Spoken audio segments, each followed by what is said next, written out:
What's up, SNA Assassinators? This is Super Ninja Austin back here with a wrestling news video for you all today, where we're going to be talking about the wildest and intriguing news stories and rumors that you Assassinators need to know from the Fightful Select article. And we're going to start off today with some Julia to Roxanne Perez news.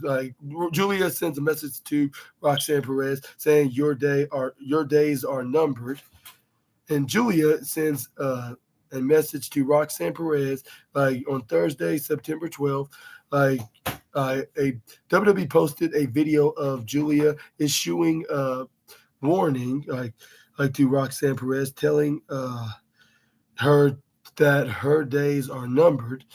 And it says right here, says that this is what she said on the post. Or no, I believe it was a little video, exclusive video. She said, "I hope you are watching, Roxanne. Your days are numbered. Arrive,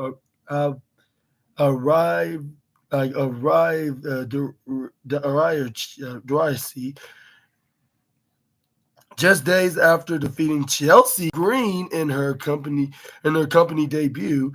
Julia is set to challenge Roxanne Perez for the NXT Women's Championship on October 1st edition of NXT. This will be NXT's debut episode on the CW.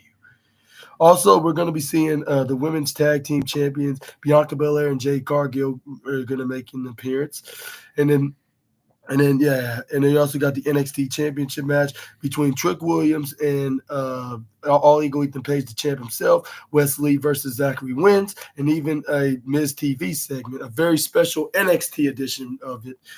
But let me know in the comment section right down below what do you expect for the upcoming CW debut episode of NXT? They're going to do a very successful job, or do you think they're going to be, or there's something that's missing that they need to do before they start booking the show? Yeah, but let's move on. We got some sad news in the wrestling world as what's his name? Micah Taylor passed away at the age of 47. Former WWE developmental superstar Micah Taylor has sadly passed away.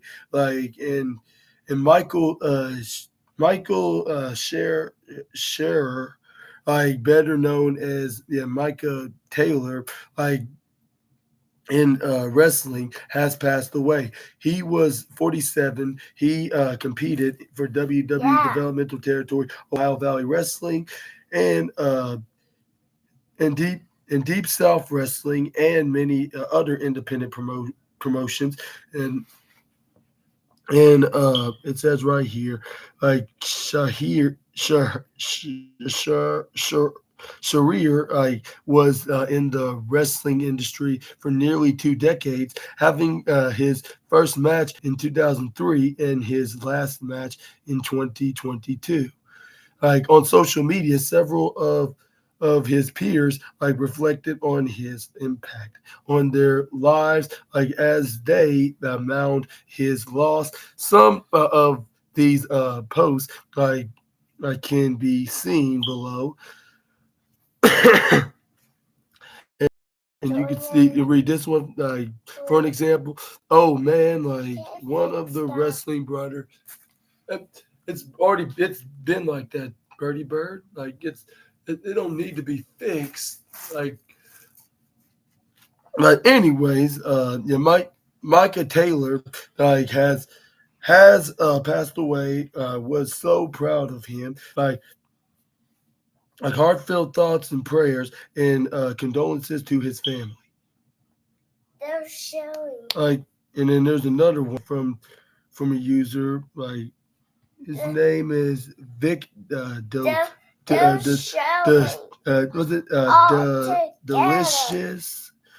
But yeah, he then wrote, I am in total shock and filled with total sadness on this news. Rest peacefully, Michael Taylor.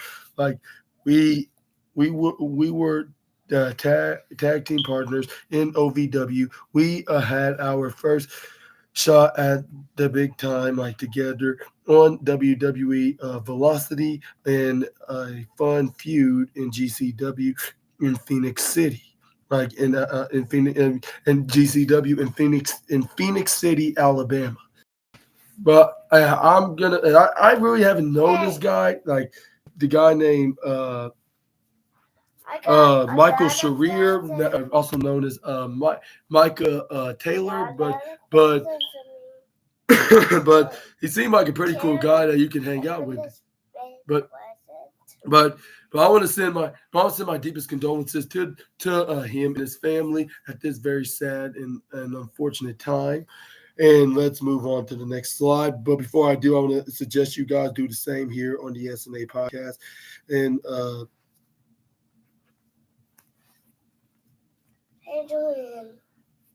next up, we got some news about Mercedes Moné and her opinions with Chris Statlander versus Will Nightingale at All Out. What is that, Birdie Bird? Can you fix this? Yeah, just one moment. Birdie. Julian, can I push Connie? Yeah. Okay. Yeah, absolutely. Excuse me for a moment.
Yeah. So Uncle Joey put it out on the living room. All right, SNA Assassinators. That's what I was saying on this Thursday, September 12th edition of the SNA Podcast Wrestling News. We got Mercedes Moné on Chris Statlander versus Willow Nightingale. Was one of the best women's matches of the year, in her words.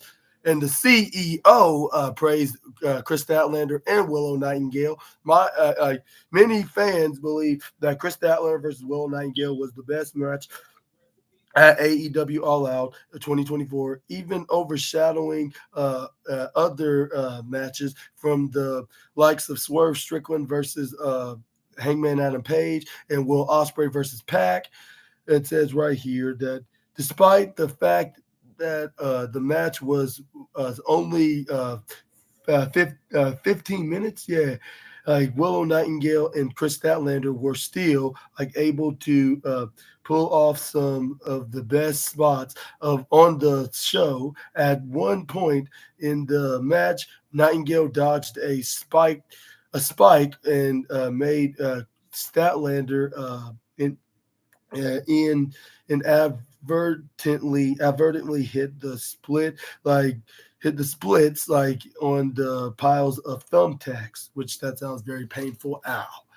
But anyways, like in her latest edition of the Monet Max, Mercedes Moné followed up her comments like on the level of violence at All Out by stating that the match stole the show. Monet even went as far as to call it one of the best women's matches of the year, and said, "Okay, here I am talking out of both sides of my mouth."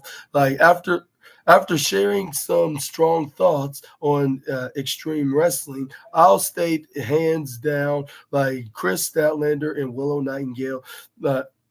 It was a street fight. Absolutely stole the show. It was one of the best women's matches of the year and one of the greatest women's street fight matches I have ever seen ever. I mean it.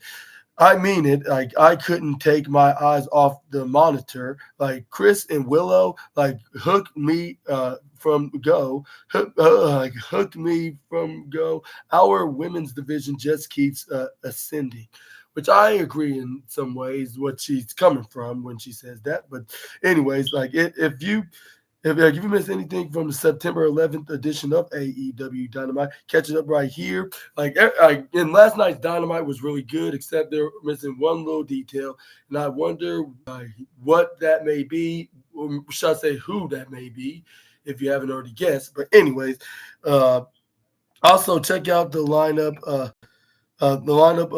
for the September 13th edition of AEW Rampage, which is going to be tomorrow 10 Eastern and 9 p.m. Central. And yeah.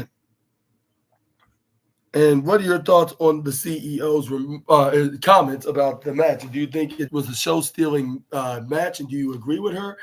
I sure definitely do, for many reasons, because both Willow and Chris are both talented, like in general. Like, and if they even had a normal contest match, like they still would have stole the show. Still the show as well. Like, which I would have had it tied with the second place, but not the first place. Like next to Bryan Danielson versus what's his name, Jack Perry. Even though it wasn't probably. Maybe Chris Statlander or Will Nightingale was even better than that match, the way I seen it on this past Sunday, because I watched it the day after. I managed to find a way to watch the pay-per-view. And unfortunately I didn't get a chance to review it. I wish I had some extra spare time to do an extra podcast, but I have to. I'm finally going to be doing my review video, the Thursday Night Football review video, because I managed to get the access on the Prime. I'm going to be doing the review of it later on tonight. So make sure stay. Let me know in the comment section right down below what's your thoughts. And next up we got Willow Nightingale, would want to face Bryan Danielson, Eddie Kingston, or Lee Moriarty in a hypothetical intergender match. Willow Nightingale wants to some of the best intergender wrestlers, like has yet to reach any major company in modern wrestling. Instead, independent promotions like GCW and Beyond Wrestling will will often champion and publicly celebrate like the style of wrestling like while speaking to Sportskeeda for a new interview, the CMLL Women's World Champion was asked to name stars like that she would like to face in an intergender match. Like before coming to AEW, Willow Nightingale had a history of wrestling male stars on the independent scene. Like and she immediately replied, "There's the lot of the first person like that came like to mind. Like actually was Lee Moriarty. Like because when I was in the when I was an independent wrestler, it was something that was actually possible that I could have wrestled him. Like so in the head, there's always, oh, I still want to wrestle Lee Moriarty, but I am a huge Brian Danielson fan. Like, obviously, he announced that this title reign. That is the end of the line for him, and whenever he loses it, he says he's done. So I would want to be one of those people that would be cool. And Nightingale went on to joke that she wouldn't want to be uh, Danielson because he would have to retire.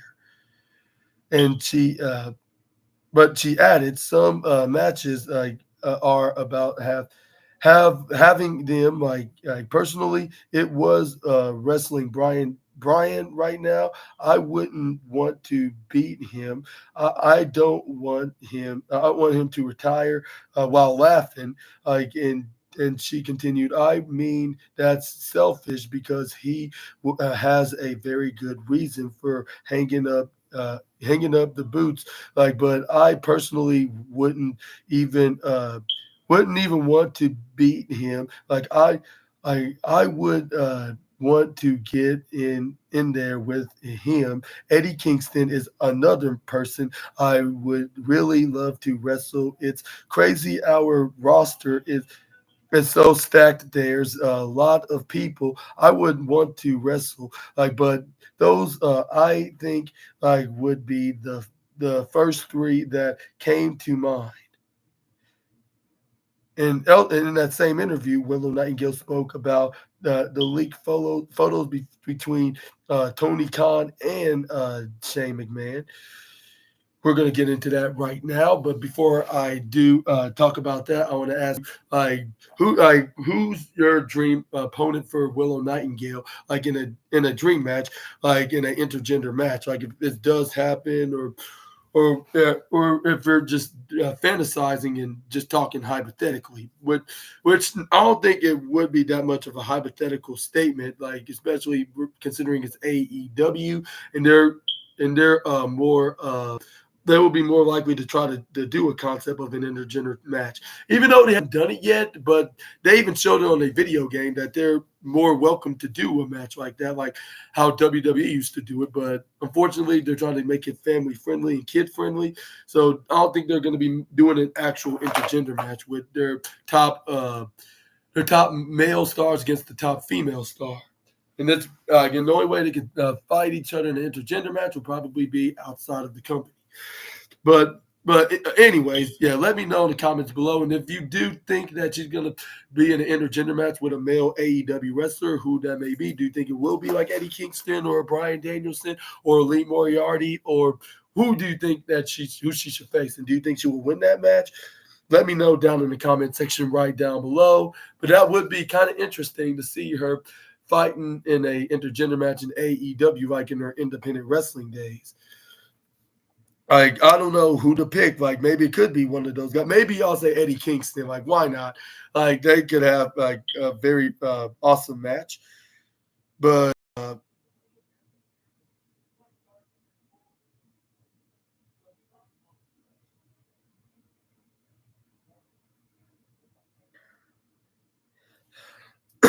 next up, we got more to talk about Nightingale in that same interview uh, about the like there are stories about her locker room that she had been present for the disclosed the discourse online is ridiculous.